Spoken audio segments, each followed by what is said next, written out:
Soup it off in 6 days. Okay, it may take 6 months. It may take longer. This is the beginning of something incredible. And it all starts with these 6 soups. These meals that I showcase today, super simple by design. I'm sharing a secret here. 6 days of soup is an Eat Like a Bear experience via email. You're finding this video out in the wild, and if you're not on the email list, you're missing out. We talk about the soups, we talk a lot about strategy, and we're going to talk about both of those today in this video. Eat Like a Bear is known for having massive amounts of success in weight loss. Here at Eat Like a Bear, there are no pills, potions, special products that you need to lose weight. We keep it real simple. That is a big part of our success. All those pill brokers out there, find out if they've made the Yahoo News for having over 200 century cases, people who've lost at least 100 pounds, if they've been featured 8 times in national magazines. Even if they have, we're still better. We are frugal. You can do all of this on a snap budget. There's nothing about this that's extra fancy. I mean, you can fancy any of it up. Okay, so before we get started, you should know I am a 1 meal a day eater, and do not freak out about that. Lots of people around here at Eat Like a Bear say, that's fine, Amanda, but I'm eating 2 meals or I'm eating 3.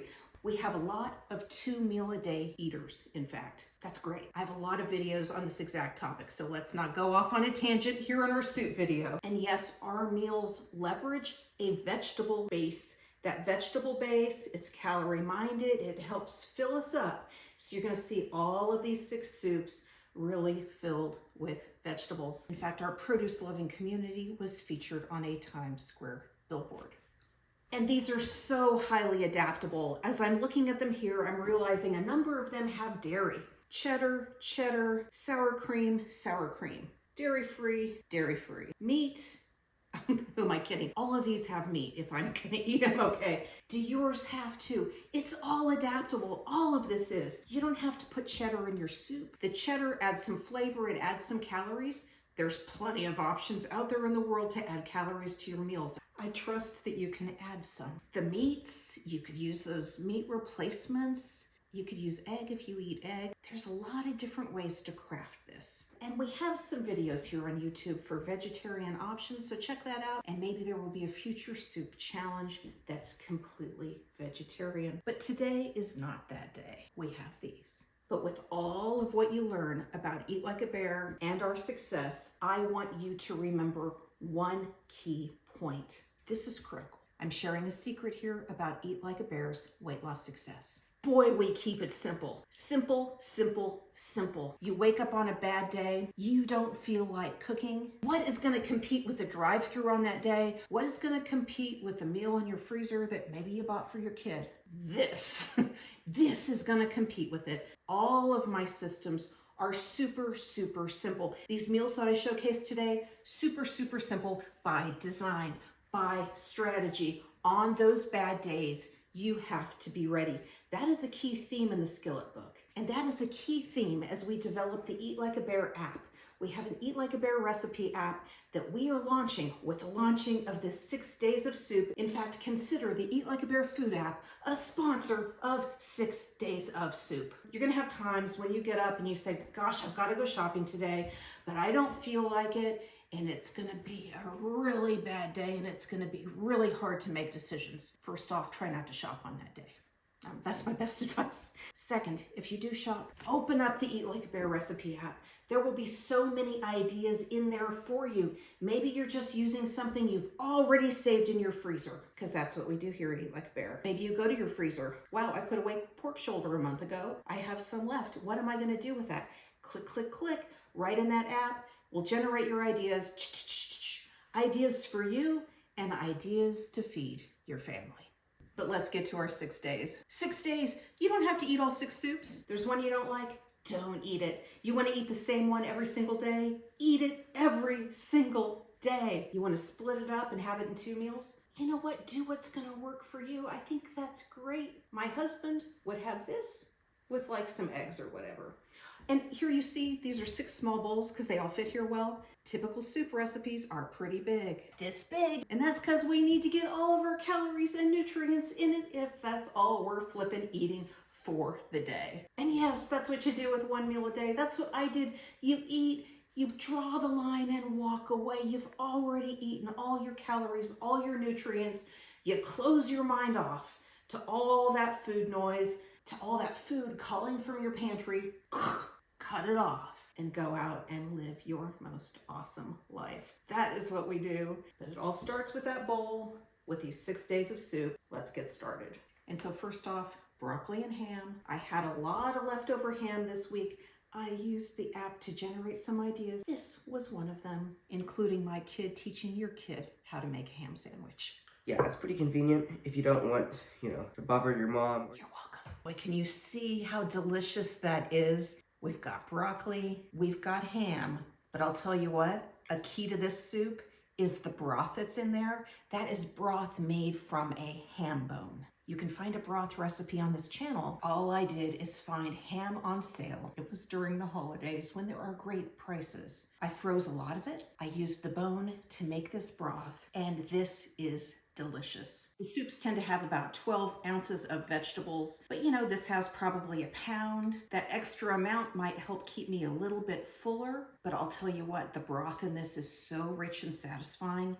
That is going to really be the trick to this soup. It's also a little extra fatty. I'm not going to add any cream or cheese or, any sort of other products to this. There's a lot of fat in it already, and it will be very satisfying to me today. So I made the broth and then cooked the broccoli in the broth. The ham came out of that broth batch and went into the soup. That's it, you guys. That's it. But here's a sibling of that soup, and that is the broccoli cheddar. Here we were working on replicating the flavors of the Panera broccoli soup. They puree their soup, and so we did too. And so this soup has regular carton broth. It's not as rich. This would be better with homemade broth. And this does have some cheddar, getting us a little closer to that Panera experience. But it's actually, quite honestly, a lot less rich than the Panera version, the actual soup that you get at Panera. The kids tasted it to vouch and verify. Panera soup is much richer. Because in these soups, what we're trying to do is we are trying to keep, the calories kind of in a little boundary. I don't count calories, but I am very much aware that if my soup had 1,300 calories versus 2,300 calories, I would gain weight on the second. 2,300 calories is more than my body needs to fuel itself. And it doesn't really matter how low in carbs it goes or whatever else, I'm gonna gain on that 2,300 calorie soup. And so the actual Panera soup is much more in that category, and we try to bring the flavors and bring it back into a category that's going to help us meet our weight loss goals. And so notice, one of these soups is pureed and one is not. And people do ask all the time and say things like, but I don't like mine pureed, or I can't eat mine chunky. The opposite, okay? That's fine, okay? Puree it or don't puree it. It's really up to you. It's all a texture thing. It's completely a texture thing. And in the Eat Like a Bear recipe finder, which is kind of our browser-based meal app right now, you can find some soups that are pureed, some that aren't. And if you look at it and say, wow, that's pureed, but I really like it not pureed, then don't puree it. Okay, that's okay.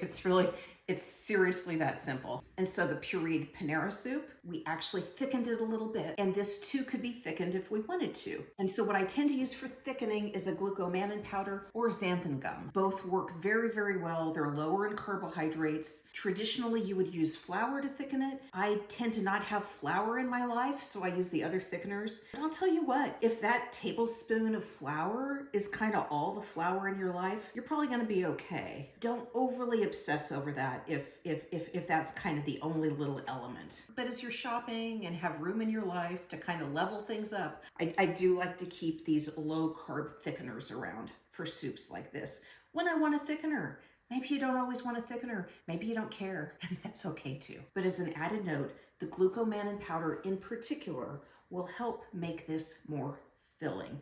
And so that is a really interesting powder to keep around. Those times when you're kind of struggling with ending your eating, with coming to satiation, adding that bit of powder is going to be a plus in soups like this. And likewise, just this extra rich homemade broth will help make this more satisfying. So you could have the homemade broth And then you could add glucomannan powder to it and it will make it more filling for you. It's just as simple as that. And so you see meals around here are often loaded with strategy. Okay, and so we had 2 soups with broccoli. What if you don't like broccoli? What if you don't like anything green? How about something white? How about some cauliflower under that? And we have the very popular Zupa Toscana. Now this is a copycat, kind of an Olive Garden copycat, but instead of that potato, you're gonna have cauliflower. And you're gonna have a lot more in there because you guys, it's the cauliflower, it's the broccoli that is that key leverage point.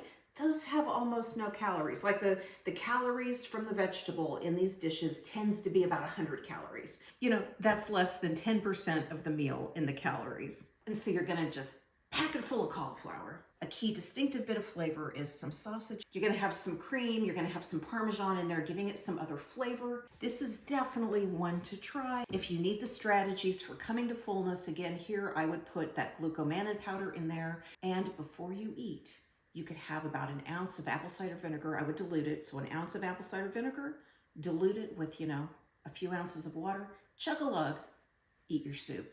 You will notice you will come to fullness faster.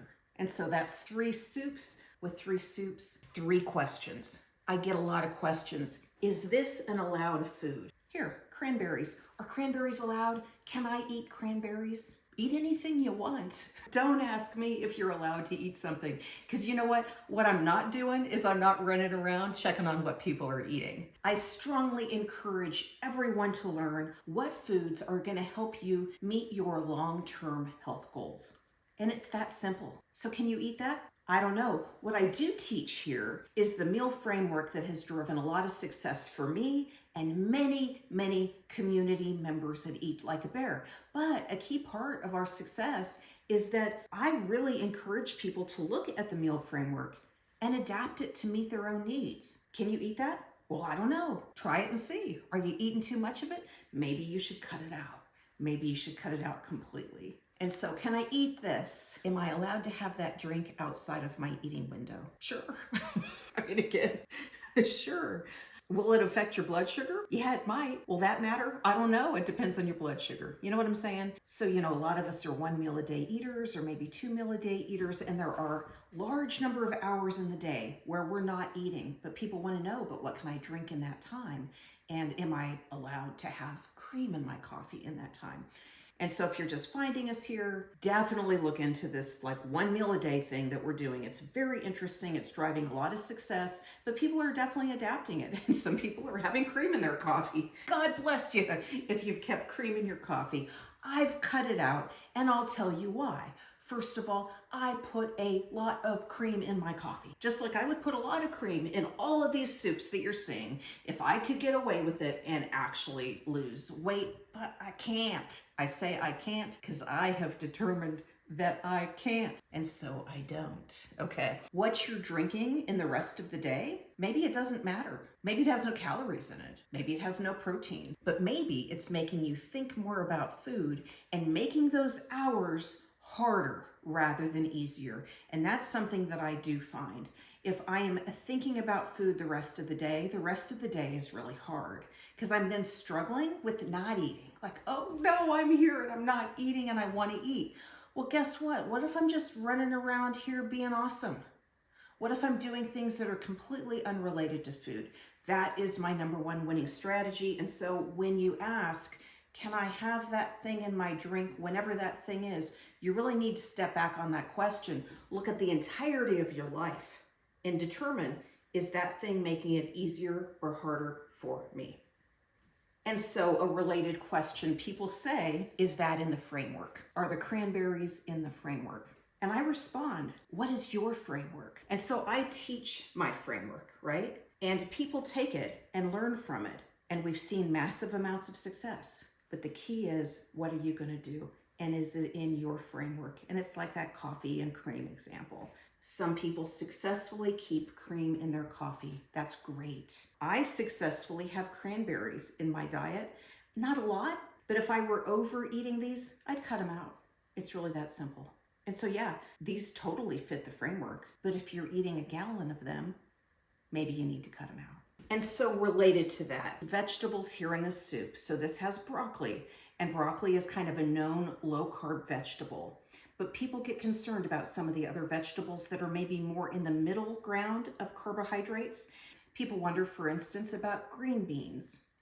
So let's go all wild and crazy, put green beans in our soup. We'll call this Memories of Summer. It has green beans, it has zucchini, and it is really like the fraternal twin of the hamburger soup that we have in the app. This was inspired by Deep Den member Virginia Jennings. Hers has a different assortment of vegetables in it, but it's the same process. So we started with the bone broth, cooked those green beans. I separately roasted the zucchini. That's just how I like it. I added the zucchini, some tomato paste, some tomatoes, seasonings, and the cooked hamburger. So I already had the cooked hamburger, and that's here on top. And I'm gonna admit, this soup is in the 6-day challenge because it has red in it. And I wanted our photo with all of our 6 soups to have some red in it, but I have a version of this with some white, and I wanna tell you why. So this is a very trimmed up version of the ridiculously big soup. You know, a lot of the soups will add a cream or a cheese or something like that. This is very simple. This is actually a good one for the people eating 2 meals a day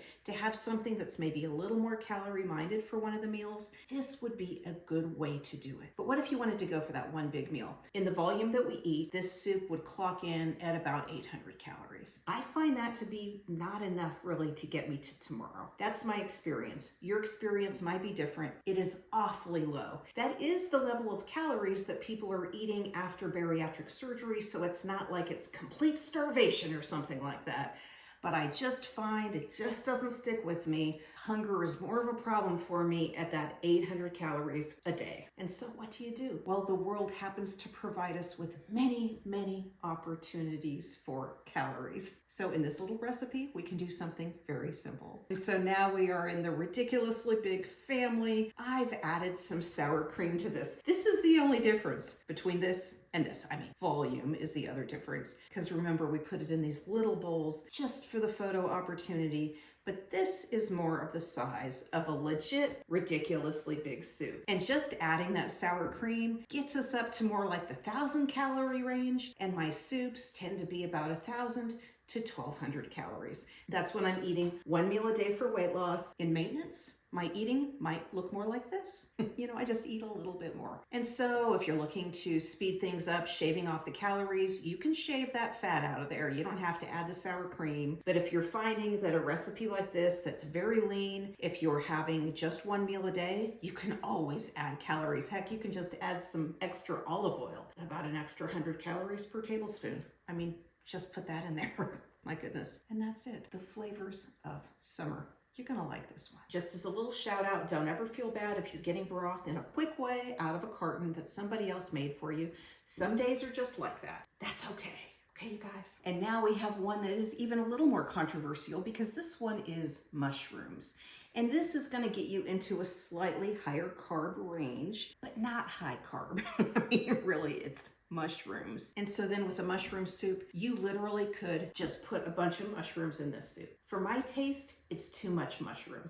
It's not a carb question, it's a taste question. The recipe here is a riff on Hungarian mushroom soup. Hungarian mushroom soup typically doesn't have a lot of mushrooms. And so what are we gonna do for that base of vegetables that does help us come to satiation, that does help us end our meal? We need something more in that traditional soup. And so this, I put cauliflower in it.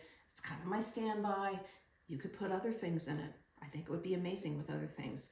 But the recipe here is for a riff on Hungarian mushroom soup. Cook the cauliflower in the broth. I kind of like to saute the mushrooms and then add them, but you could just put them in there and just cook them. You're gonna add seasonings and some sour cream.